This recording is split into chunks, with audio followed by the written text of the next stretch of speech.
No se ve. Muy bien. Este tratamiento de la insuficiencia cardíaca, dijimos que es el de la insuficiencia cardíaca crónica, de acuerdo a nuestra clasificación. Y vamos a empezar con los diuréticos. Inicialmente, el tratamiento, como dijimos antes, estaba en base al aumento de la fuerza de contracción con la digoxina, a la eliminación del líquido eh, acumulado en el organismo y aspirina como antiagregante plaquetario. Y después vino ya la espironolactona como un diurético ahorrador de potasio, así se lo conocía. Entonces, ¿cuáles son los diuréticos que más se utilizan en cardiología? Son los diuréticos de ASA, quiere decir tipo furosemida, y luego, porque tiene también una acción bastante rápida y bastante intensa. Hay otra, un derivado de la furosemida que aparentemente salió del mercado, porque la diferencia era que no había más que comprimido y se tomaba así una sola vez por día y no eliminaba mucho potasio. Pero ya no lo veo, ya no lo están promocionando. Entonces, ¿qué diurético se utiliza? En general es la furosemida y la hidroclorotiazida, lo que más usamos acá. Ya vamos a ver en forma específica. Luego, la torasemida es la que les digo yo, que casi no hay ya. La bumetanida también es de techo alto, se llama, cuando tienen una acción importante. La hidroclorotiazida, que es una tiazida del grupo de las tiazidas, y la metolazona también, derivado de las tiazidas. La espironolactona, que es un antagonista de la aldosterona, y la eplerenona, que es una espironolactona modificada. ¿Qué modifica? Modifica el aspecto que produce este estímulo del crecimiento de algunos factores sexuales secundarios femeninos, como el crecimiento de las mamas en los hombres. Por eso es que apareció la eplerenona para poder usar en hombres dosis importantes. La dosis de 25 miligramos generalmente no ocasiona problemas colaterales, pero sí las dosis de 50 y 100 miligramos por más de 3 meses ya puede ocasionar estos problemas colaterales, que en los hombres pues es muy incómodo, ¿no? Luego vamos a seguir inhibidores de la enzima convertidora de angiotensina.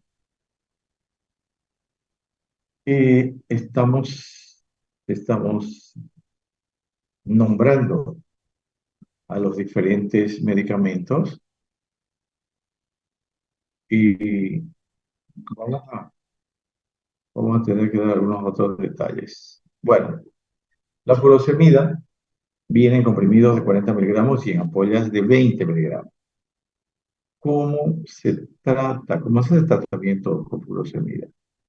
Si el paciente está grave, tiene especialmente dificultad respiratoria o está en anasarca, por ejemplo, tiene demasiado edema, se utilizan ampollas más aún si está internado.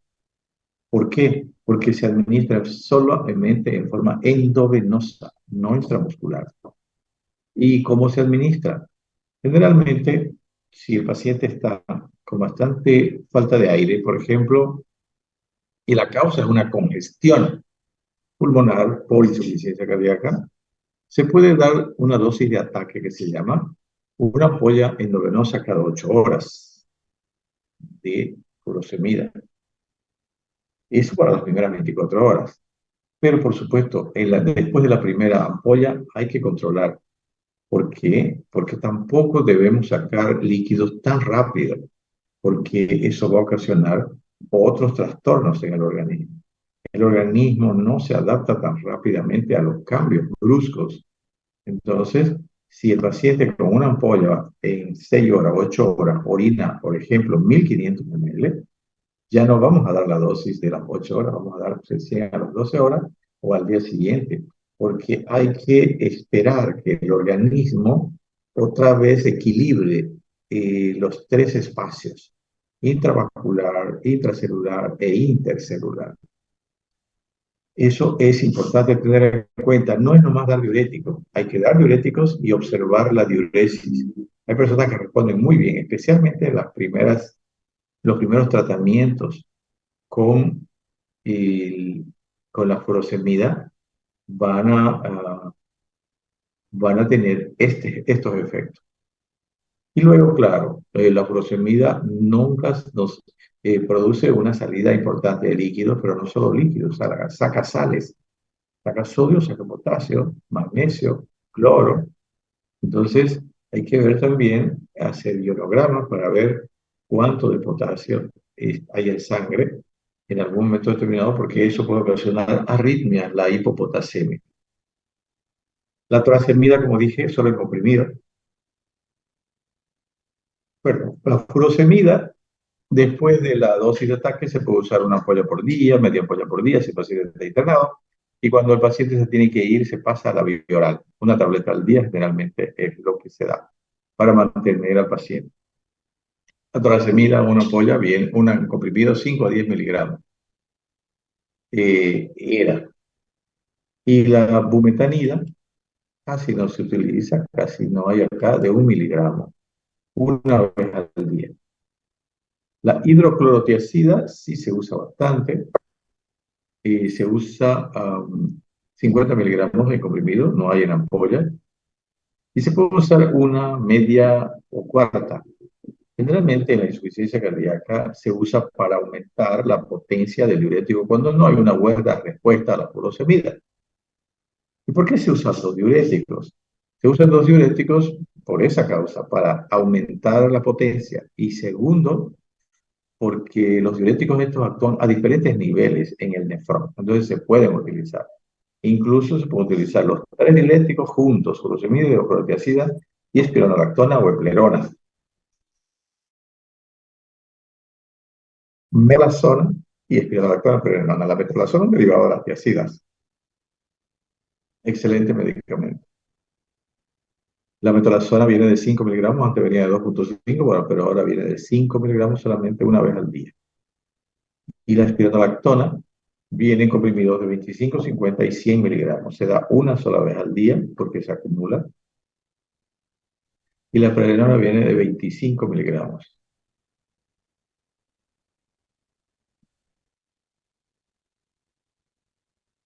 Se da una sola vez al día también, especialmente en los hombres. Bueno, después de los diuréticos, que nos van a ayudar a disminuir la congestión venosa y la congestión pulmonar, pero tiene que ser dado de esa manera, o sea, administrando y controlando para ver el equilibrio hídrico y electrolítico también. El equilibrio hídrico en el sentido de, si el paciente dijimos que se puede hacer restricción hídrica, por ejemplo, le estamos dando 1000 ml por día y el paciente va a orinar 2000. Entonces, estamos eliminando 2000, digamos, durante 3 días son 3000. Y el paciente va a empezar, eliminó 3000 ml. Eso quiere decir que se está haciendo negativo, se llama, en el equilibrio. Por consiguiente, va a bajar de peso. El peso, control de peso, que no sé si lo dije, ¿no? Es uno de los factores importantes para poder controlar la evolución del tratamiento del paciente. Cuando el paciente está internado, se pesa al paciente todos los días antes del desayuno y se anota para comprobar los otros días. Tiene que ir bajando de peso todos los días. Si es ambulatorio, o sea, no está tan grave, pues cada que vaya a una consulta se hace el peso del paciente.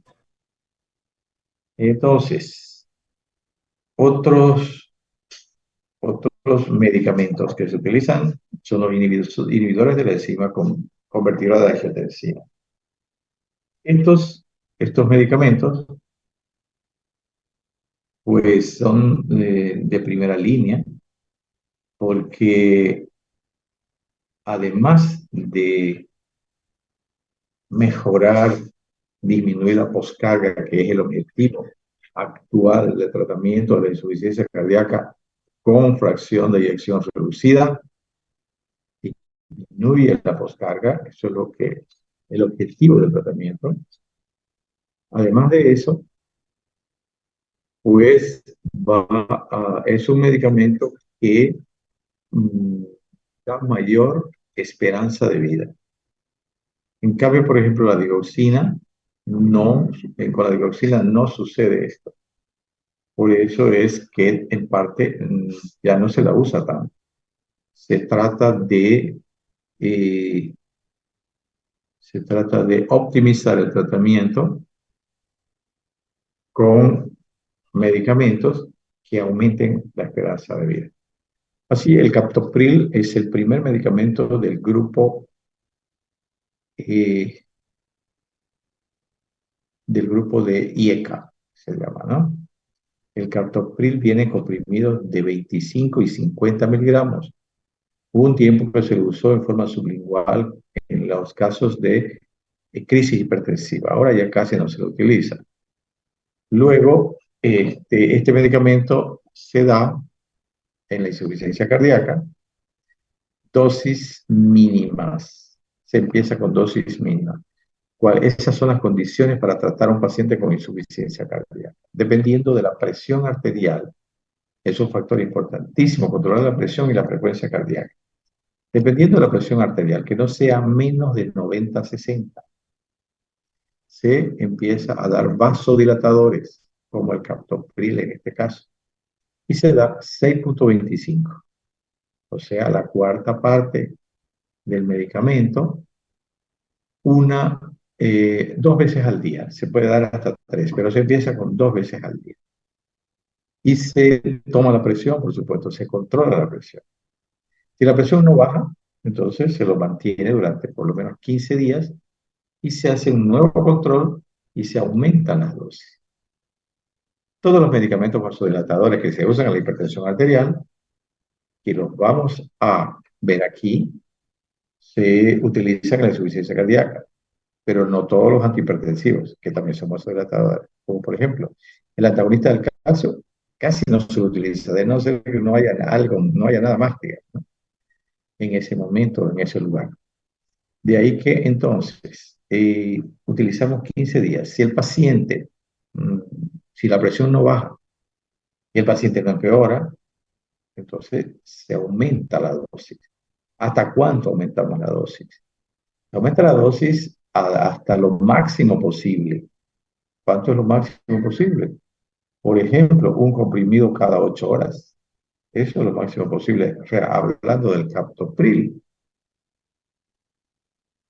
Y eso va a ser, mientras más medicamento se use, mayor concentración, pues el paciente va a mejorar más.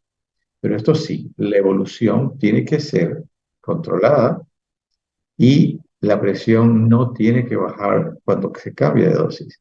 Si se cambia de dosis y baja la presión, se vuelve a la dosis inicial y se espera otros 15 días para poder cambiar y aumentar. Eso se hace con todos los medicamentos, no solamente con el captopril. El captopril lo estoy tomando porque lo estoy explicando como primer medicamento vasodilatador.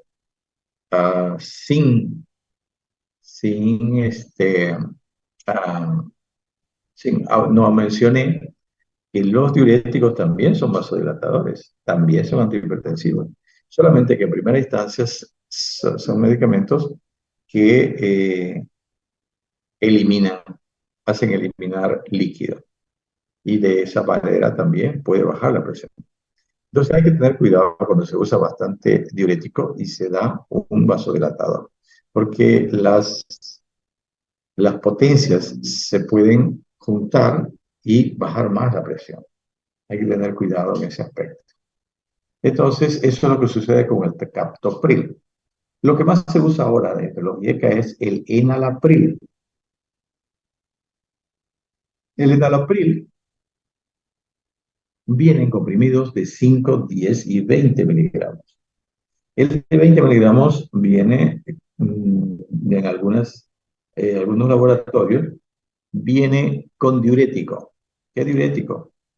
Hidroclorotiazida, 25 miligramos y otro con 12,5. Entonces, el enalapril se da 2 veces al día. ¿Con qué dosis se comienza a dar? Con la dosis de 2,5 miligramos, la mitad del enalapril de 5 miligramos. Viene con el nombre comercial de Enalab, por ejemplo, de Lavagó, Lotrial de la línea Megalabs, son los más conocidos, pero en Enalapril hay un sinfín de laboratorios que lo producen, el Enalten de la Sabal, y hay también genérico. Entonces, el Enalapril 2 veces al día, 2,5 miligramos. Ese se hace el mismo esquema que con el captopril. Luego podemos usar el lisinopril, que también es un IECA, que vienen comprimidos de 10 y 20 miligramos. El nombre más conocido es de la línea Abbott, ahora Abbott, con el nombre de Acerdil. Viene el de 20 con diurético también, con hidroclorotiazida. Hay también otra presentación de la línea INTI, esos dos lisinopriles son los que existen en el mercado cruceño. ¿Qué cantidad se da de lisinopril? Si son de 10 y 20 miligramos, damos 5 miligramos una sola vez al día. Este medicamento ya se da solo una vez al día. Luego seguimos con los receptores de angiotensina, antagonistas de los receptores de angiotensina, que son parientes de los IECA. Los IECAs van a inhibir la, la angiotensina, ¿no? Por el sistema renina-angiotensina-aldosterona. La angiotensina es un potente vasoconstrictor, por consiguiente produce presión alta. El enalapril no actúa en forma directa, sino a través de un metabolito. Y los antagonistas receptores van y bloquean, ocupan los receptores para que no actúen las catecolaminas, por ejemplo, y suba la presión.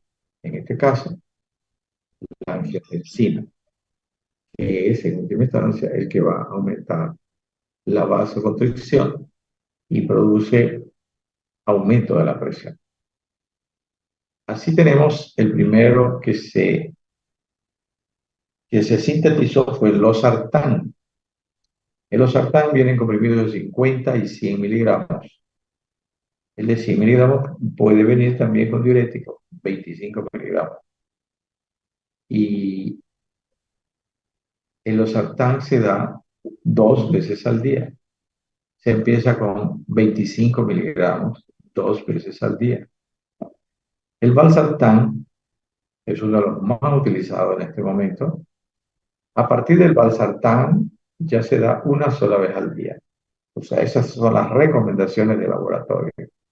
¿Por qué? Porque quiere decir que tiene una acción que dura 24 horas en el organismo. El valsartán viene en comprimidos de 80 y 160 miligramos.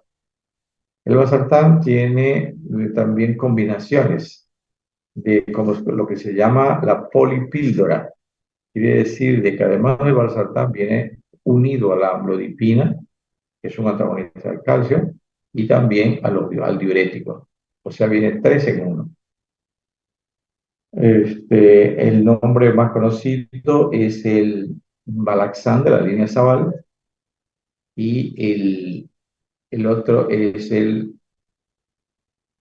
un medicamento de la línea SAE que se llama, a ver, Valsartán, Empieza como, más que todo, tiene el nombre del amlodipino primero, pero que también tiene los tres medicamentos en uno.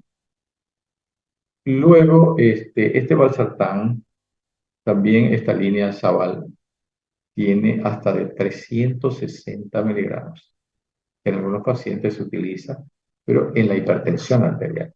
En la insuficiencia cardíaca solamente vamos a utilizar 40 miligramos, que es la mitad de la presentación mínima, que es de 80 miligramos. La mitad una sola vez al día. Y siguiendo la misma secuencia que dijimos con el captopril. Luego tenemos el candesartán. Candesartán es un medicamento que se presenta en comprimidos de 8, 16 y 32 miligramos. Se toma, como dijimos, una sola vez al día y se empieza con 4 miligramos. El comprimido de 8 se lo parte y solamente se da 4 miligramos una vez al día. Uno de los más conocidos de la línea Sabal, que se llama Blox, candesartán.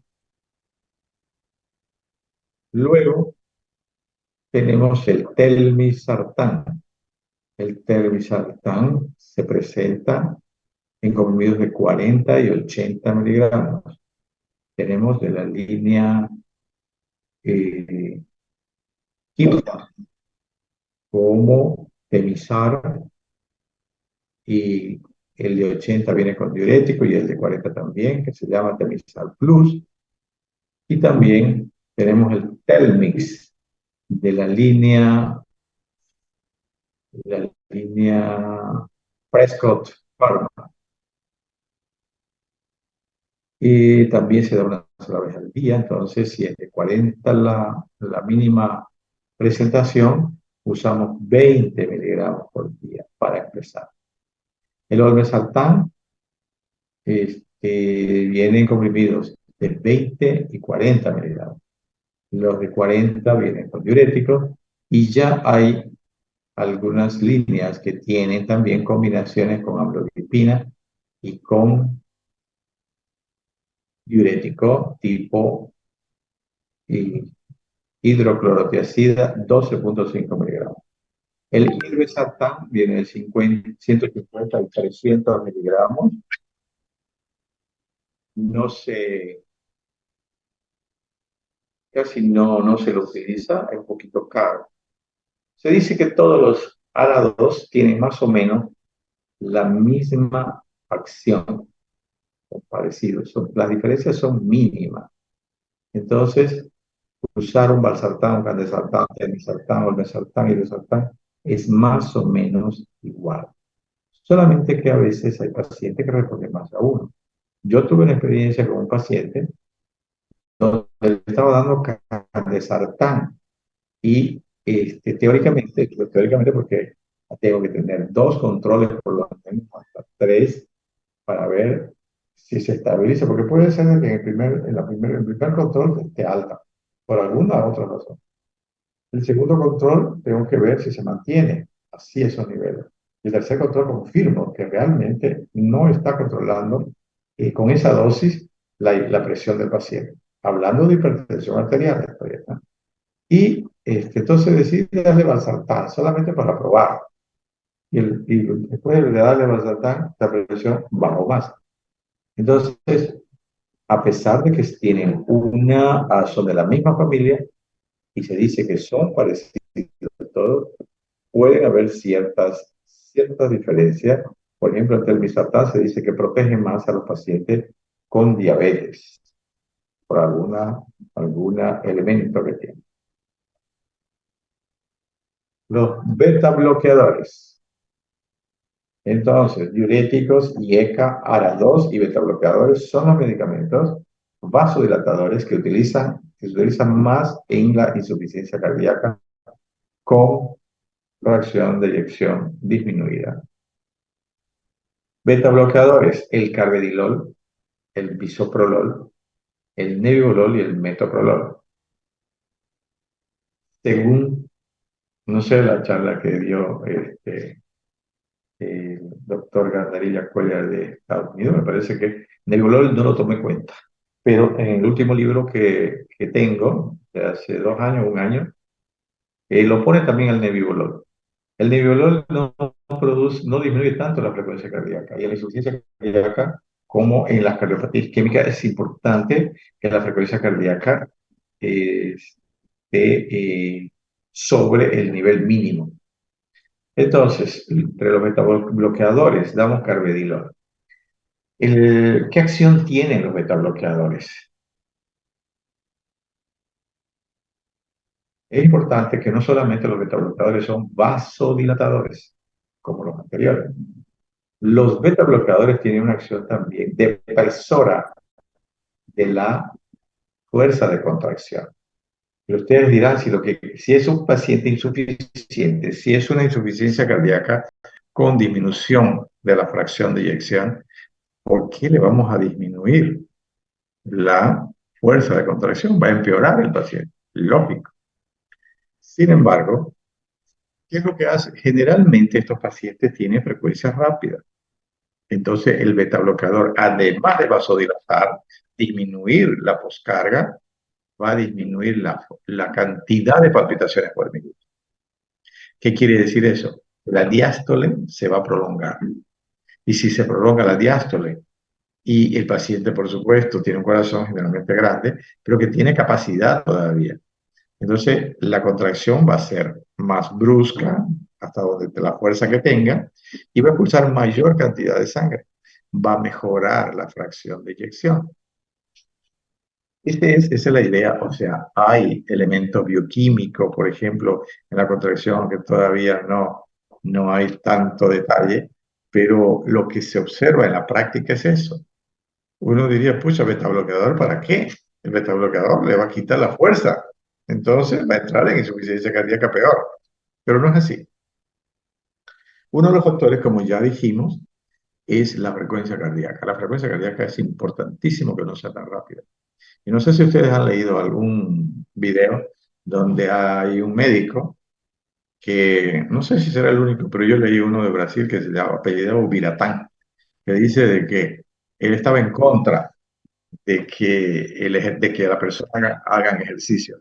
¿Por qué? Porque la frecuencia cardíaca aumentaba y eso deterioraba el corazón. Así que, bueno, porque comparaba, ¿no? La tortuga vive 100 años y tiene una palpitación lenta. El conejo tiene una palpitación rapidísima y vive poco tiempo. Pero claro, esas comparaciones no son tan científicas. De ahí que entonces la persona que hace ejercicio va a tener, mientras más se adapta al ejercicio, menor frecuencia cardíaca. Mientras Doctor, menos... ¿le puedo hacer una pregunta? Sí, sí, Disculpe. sí.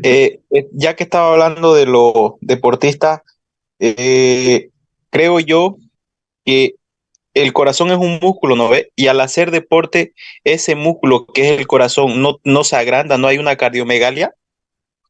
Hay lo que se llama el corazón de atleta, que puede agrandarse, pero es reversible. Se ha visto que es reversible y en el corazón de atleta incluso aumentan los vasos que irrigan el corazón. Hasta el momento se sabe que el corazón de atleta es fisiológico, ¿no? Disminuye la frecuencia cardíaca, se puede agrandar un poco el corazón, pero es reversible. Deja de hacer ejercicio, por ejemplo, 3 meses y el corazón vuelve a la normalidad, vuelve a lo de antes. En cambio, cuando es patológico, ya no vuelve. Esa es la diferencia y los vasos no aumentan. Por eso es que se genera cierta isquemia. De la persona que hace más ejercicio, por supuesto, es un atleta, va a disminuir su frecuencia cardíaca. Por consiguiente, él puede correr así de un momento a otro y su frecuencia no va a aumentar mucho. Sin embargo, la persona que no hace ejercicio corre 10 metros y se le quiere salir el corazón por la boca. Entonces, por supuesto, el ejercicio es importante, no solo por eso, sino que el ejercicio es importante porque hace circular la sangre, expulsa metabolitos tóxicos, solamente, claro, que hay que hacer ejercicio de acuerdo a su edad, a sus condiciones, y además debe ser progresivo. No puede ser de un momento a otro que se ponga a competir en una maratón, por ejemplo, de ninguna manera. Tiene que ser una adaptación al ejercicio primero. Entonces, el carvedilol eh, es excelente, es uno de los que más se utiliza en la salud pública. Vienen comprimidos de 6,25, de 12,5 y de 25 miligramos. Tiene tres presentaciones. El carvedilol se da 2 veces al día, medio y medio, para empezar en una insuficiencia cardíaca. Si ustedes quieren, para empezar, porque no tienen experiencia, pueden usar medio al día inicialmente, por ejemplo, para probar, para ver la respuesta, ¿no? Entonces, ese es el carvedilol. Hay mucha experiencia con el carvedilol, yo lo uso bastante en la insuficiencia cardíaca. Luego tenemos el bisoprolol. El bisoprolol se da una sola vez al día, viene comprimidos de 5 y 10 miligramos, pero también hay un laboratorio que tiene desde 1,25, que esa sería la dosis para la insuficiencia cardíaca. 1,25, 2,5, 5 y 10 miligramos. O sea, hay laboratorio. Hay otro que solamente traen 5 y 10, pero se lo puede partir. Pero este de 1,25 es la dosis mínima con la que se puede empezar a tratar la insuficiencia cardíaca. Nebivolol es uno de los últimos betabloqueadores. Tiene relación con óxido nítrico, disminuye, por eso es que es un vasodilatador también, y se presenta en comprimidos de 5 miligramos. Se empieza con la mitad, por supuesto, una sola vez al día. El metoprolol acá casi no lo utilizamos. Han venido algunos laboratorios, pero no hay cultura, digamos. En Estados Unidos aparentemente se lo usa bastante. El metoprolol viene en comprimidos de 25 y 50 miligramos. Yo nunca lo he utilizado el metoprolol acá.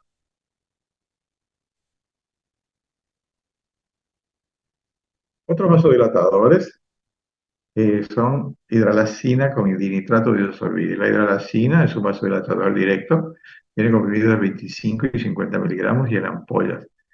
Lo que pasa con la hidralacina es que produce mucha frecuencia cardíaca rápida, aumento de las palpitaciones. Entonces, eso en un paciente que ya tiene frecuencia cardíaca rápida no sería positivo.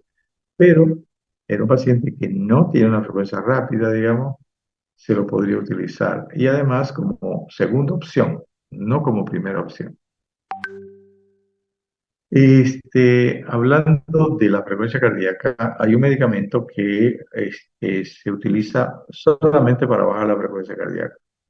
Se llama la ivabradina, que no la he puesto aquí. Ivabradina con B chica. Ivabradina, la segunda B grande. Viene comprimido de 5 y 7 miligramos, se da 2 veces al día. En personas que tienen frecuencia cardíaca rápida y que, digamos, no hay una patología específica, ¿no? Realmente es como si fuera una persona que tiene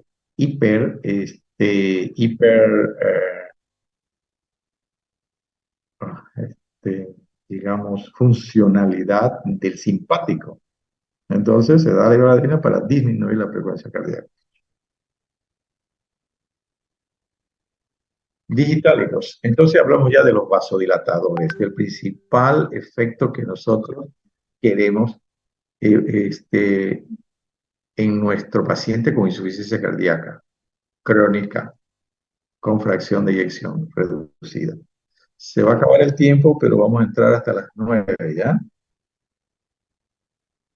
Entonces, tenemos los digitálicos. Los digitálicos se usan menos ya. Hay muchos que ya no lo quieren ni ver. Personalmente considero que son necesarios. Lo que pasa es que cuando aparece un medicamento, aparece otro, lo viejo ya no sirve, y no es cierto. Lo viejo puede que sirva menos, porque lo nuevo tiene que ser mejor. Los nuevos tienen que ser mejores que los anteriores, por algo. son nuevos. Sin embargo, no se, en general no quiere decir que se cambie totalmente de un día para otro. La digoxina tiene todavía para mí una importancia que permite utilizarla. Y como yo les decía antes, para mí la indicación de la digoxina antes era insuficiencia cardíaca sistólica o con fracción de eyección reducida. Ahora es insuficiencia cardíaca con fracción reducida y con tendencia a la hipotensión. A mí me ayuda, por ejemplo, para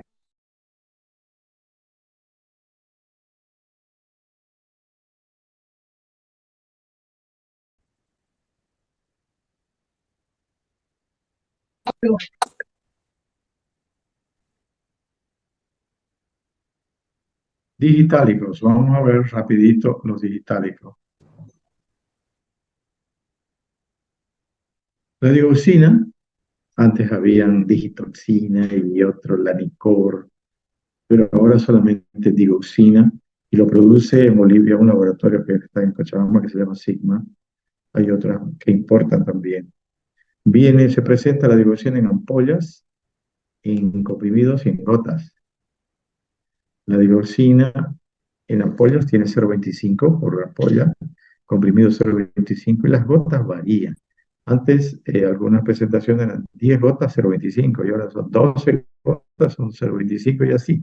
Varía de laboratorio a laboratorio. ¿Cuál es la dosis que se da?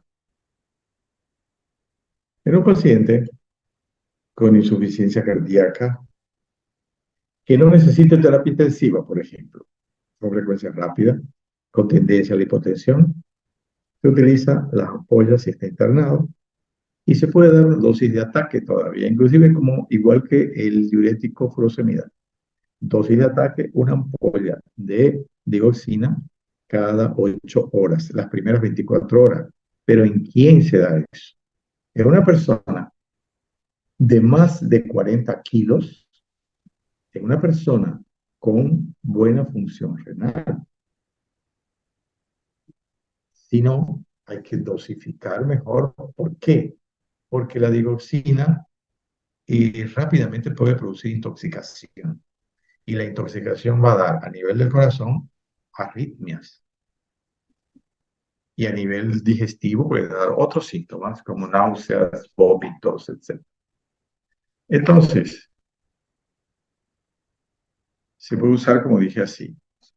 Eso se hace también cuando la persona es virgen del uso de dioxina, porque puede ser de que haya venido utilizando y dejó de tomar una semana y le ponemos una ampolla, se puede intoxicar fácilmente. ¿Por qué? Porque la dioxina no se elimina de un día para otro. Demora por lo menos 5 días en eliminarse totalmente. Entonces se acumula, igual que la amiodarona, por ejemplo, igual que la espironolactona, se acumulan. Por eso no es necesario dar, por ejemplo, la espironolactona 2 al día, la amiodarona no es necesario dar, se puede, digamos, un día a la semana suspender, ¿no? Y así sucesivamente. Porque se mantiene, por supuesto, va disminuyendo, pero todavía queda medicamento activo circulando. Entonces, eso es con las ampollas. Si sale del hospital, si tiene alta, ya se utilizan los comprimidos o las gotas. Los comprimidos vienen, como dijimos, del 0,25. Generalmente una persona de peso medio, 60 kilos, digamos, hasta 80, puede usar una sola tableta al día.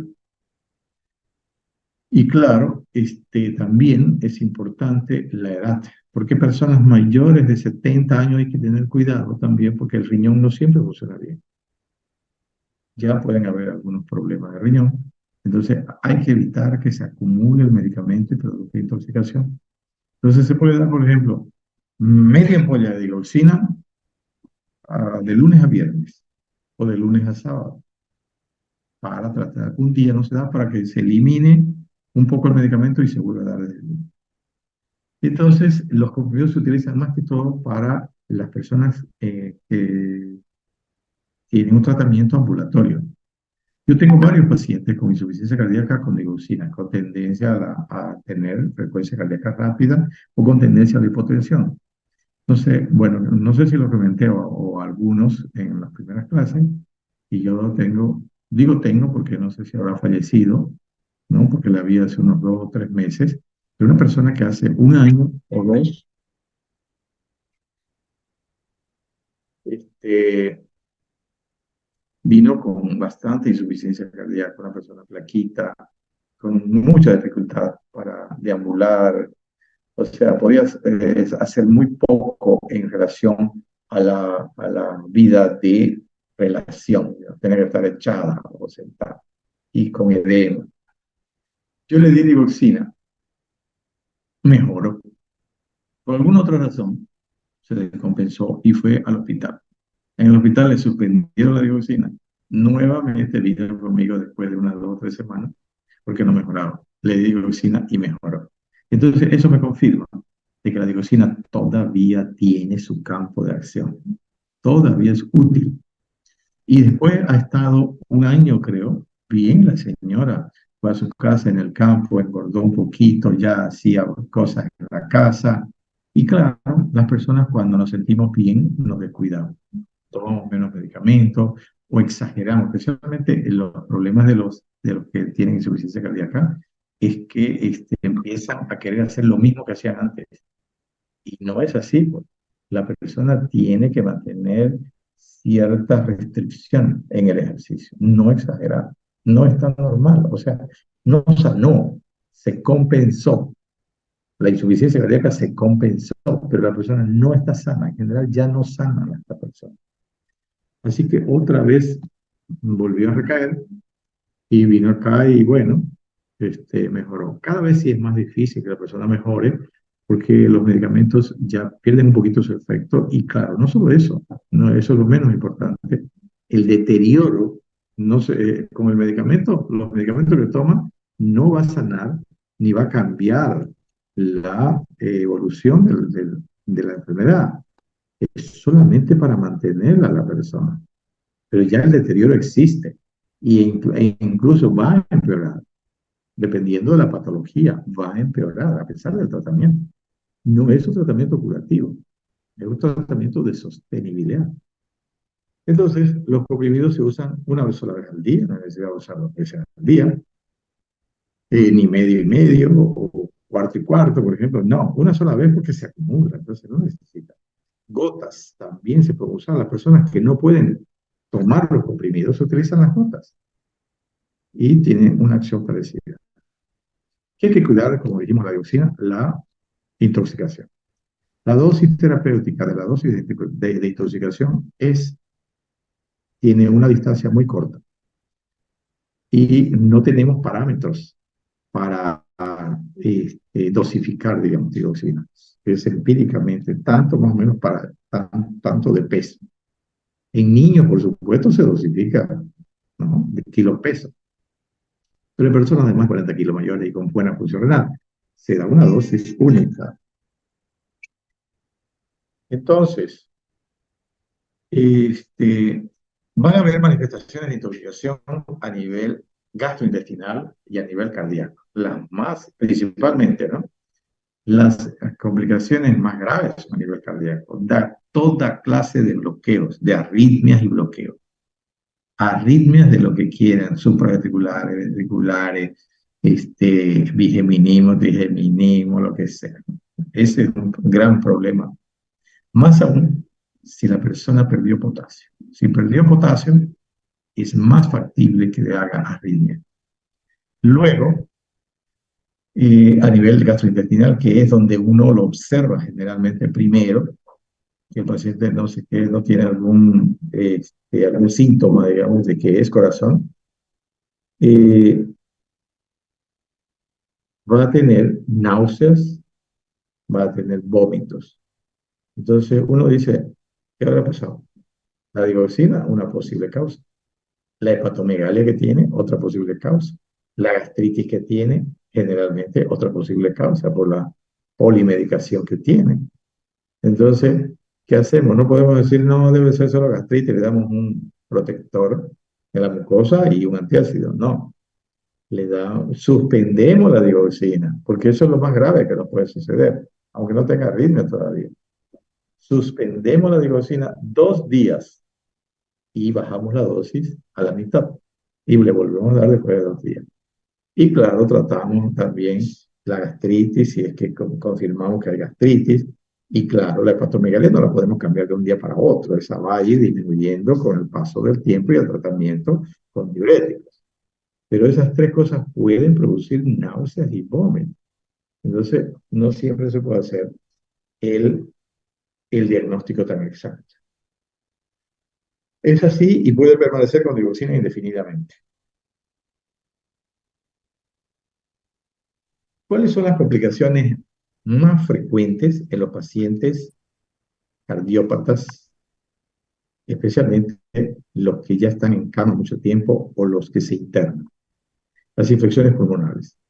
Tengan en cuenta que una persona que se queda acostada sin levantarse casi durante 3 días, más aún si es mayor de edad, va a complicar, va a tener complicaciones pulmonares muy, muy frecuentemente. Entonces hay que tener en cuenta eso. Por eso las personas hay que levantarlas ya, lo más rápido que se pueda.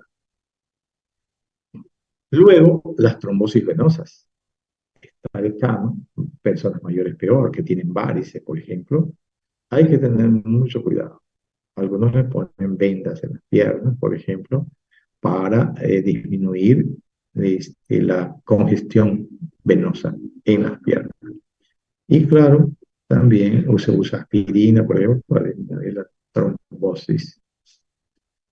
Esas son las infecciones.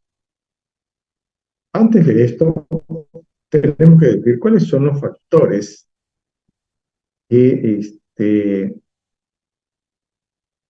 eh, tenemos que tener en cuenta para, para determinar si un paciente o determinar la causa de que los pacientes se empeoren. El paciente sale compensado y el paciente vuelve después de un tiempo descompensado.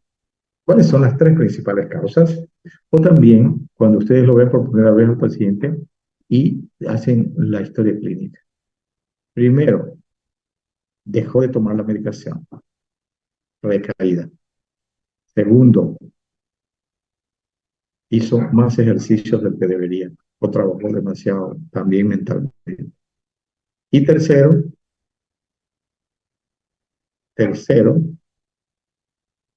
la dieta. Aumentó la sal de la comida y algunas otras cosas, digamos, aumentó la cantidad o comió este, algunos alimentos no adecuados. Entonces, especialmente la sal, el alcohol, si fumaba, empezó a fumar.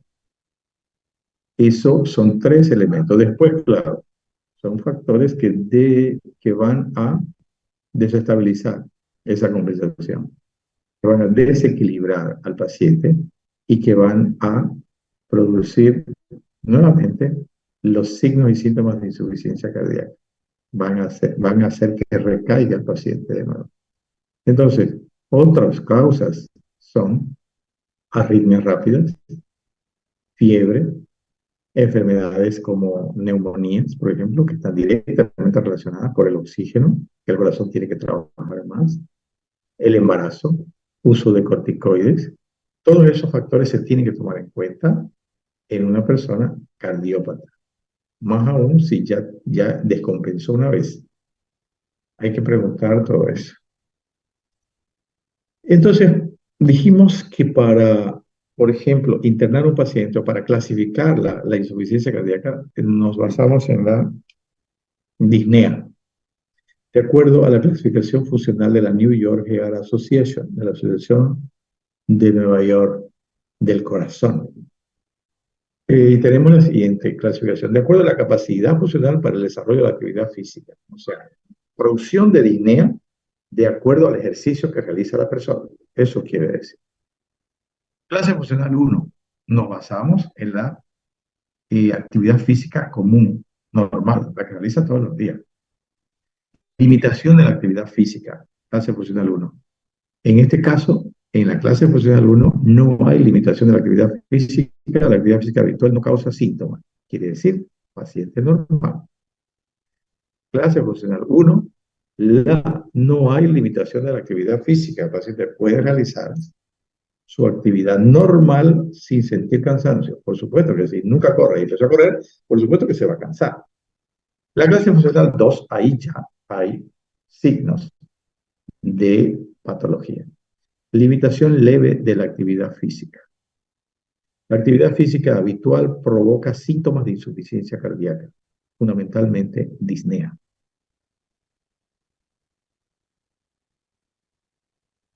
Clase funcional 3, limitación marcada de la actividad física. La actividad física menor a la habitual provoca síntomas. En la clase funcional 2, la actividad física normal ya produce disnea. En la clase funcional 3, la actividad física menor a la habitual ya provoca disnea, principalmente. Y en la clase funcional 4 es incapaz de realizar actividad física sin presentar síntomas e incluso hay disnea hasta en reposo.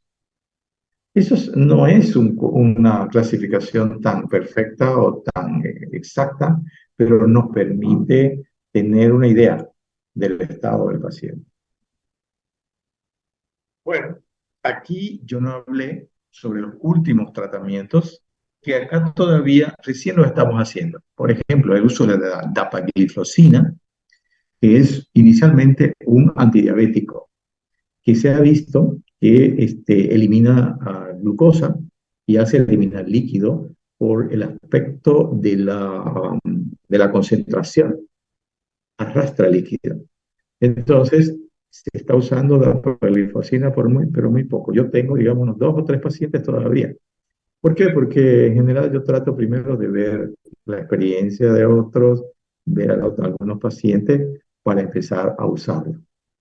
Y luego el sacubitril valsartán, que es una combinación de un ARA2 con el sacubitril, que es una, un, un nuevo medicamento que inhibe a la neprilicina. Entonces, este medicamento mejora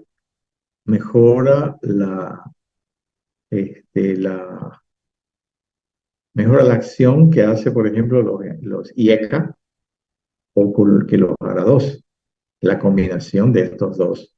Solamente que es un poco caro aquí, ¿no? El nombre que salió primero fue Entresto, pero ya están saliendo otros y al abaratar el costo, entonces, porque como trabajo yo en un hospital público, entonces no siempre las personas, muchas veces la gente, uno le dice, ¿puede comprar? Sí, puedo comprar, doctor, no hay problema, no se preocupe, claro, pero comprar por una semana, hasta un mes, ¿no? Pero esto es para siempre, la medicación es para toda la vida.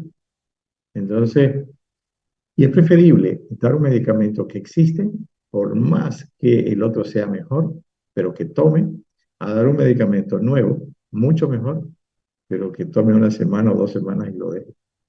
Eso es lo que yo pienso. Entonces, por eso es que no estamos usando estas dos todavía en forma masiva, ¿no? Pero ya se están usando y se ha visto muy buenos resultados. Este, no les hablé de la espironolactona, o les hablé un poquito, pero no les dije de que la espironolactona antes se usaba solamente como retentor de potasio cuando se usaba furosemida. Ahora se usa para disminuir también la fibrosis que produce o que induce la angiotensina, por ejemplo, ¿no? O las catecolaminas. Entonces, para eso ya se usa con mayor frecuencia. Antes se usaba cuando solamente se usaba furosemida, pero ahora se puede usar sola, 25 miligramos, ¿no? Sin, aunque no tomen diurético. Esa es una acción importante de la espironolactona o de la eplerenona. ¿Alguna pregunta? Doctor, una curiosidad nomás. ¿sí? ¿Los antiagregantes plaquetarios se los considera? Tienes razón. Mire, no sé por qué en esta parte no está. Tengo otra presentación donde está eso, pero en esta no está. Perfecto. Muy bien. Y hay que hablar del potasio también, ¿no? Y del sodio. Los antiagregantes plaquetarios son importantes. Se utiliza el ácido acetilsalicílico, 100 miligramos. Se dice que con 75 miligramos es suficiente como antiagregante plaquetario todos los días. Pero de 75 miligramos, los laboratorios tienen, creo que uno es el que trae y cuesta más caro que el de 100. Entonces, es preferible usar 100 y todos casi usamos 100 miligramos por día como antiagregante plaquetario. También, si hay alergia, por ejemplo, a la aspirina, se utiliza el clopidogrel de 75 miligramos una vez al día. Es un poquito más caro, sí, pero se lo puede utilizar. Y se lo utiliza también, claro, en los problemas coronarios, ¿no? Eso en relación a los antiagregantes plaquetarios. ¿Y cuándo se usan antiagregantes plaquetarios? Se usa cuando el corazón es grande, cuando hay arritmia, por ejemplo, principalmente, porque hay la posibilidad de que se formen coágulos y vayan y hagan y produzcan un accidente vascular cerebral. Este,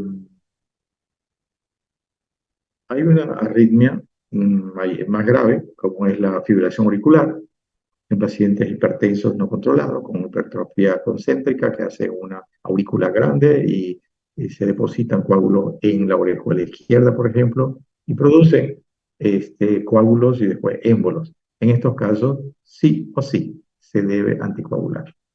Los anticoagulantes son la warfarina sódica, que es la que más se usa acá y está ahí en las farmacias del Estado, de 5 miligramos. Se tiene que dosificar y se da todos los días y se controla con el tiempo de protrombina y el INR. Es un índice, por sus siglas en inglés, que va de 1 a 4. 1, normal, y 4, lo máximo dentro de la mayoría de las patologías que se tratan, porque puede ser hasta 5. Solamente que entre 4 y 5 ya hay posibilidad de que hayan hematomas, por ejemplo, en las personas cuando la anticoagulación se va más arriba de 4. Pero para válvulas, por ejemplo, a veces se necesita estar en ese límite. Generalmente, para estos casos de fibrilación se mantiene entre 2 y 3 puntos. Luego, existen los nuevos anticoagulantes, pero son caros, no todos los pueden comprar. Y el que más se utiliza acá es el Rivaroxaban. También hay el Apixaban. El Rivaroxaban se utiliza una sola vez al día, el Apixaban 2 veces al día. El Rivaroxaban viene en comprimidos de 10 y de 20 miligramos, y de 15, 10, 15 y 20. Y se da 20 miligramos o 15 dependiendo de la situación, dependiendo del peso del paciente, dependiendo de la edad. A mis pacientes mayores de 70 años yo les doy 10 miligramos nomás. He tenido algunas experiencias negativas cuando una paciente, cuando hace unos 4 o 5 años, salió el Rivaroxaban, entonces era una señora flaquita, mayor, y tuvo una hemorragia tremenda porque usaba 20 miligramos. Yo no le di, le dio otro colega, pero yo no le quise disminuir porque si yo le disminuyo y casualmente se produce un accidente vascular cerebral, ¿quién es responsable?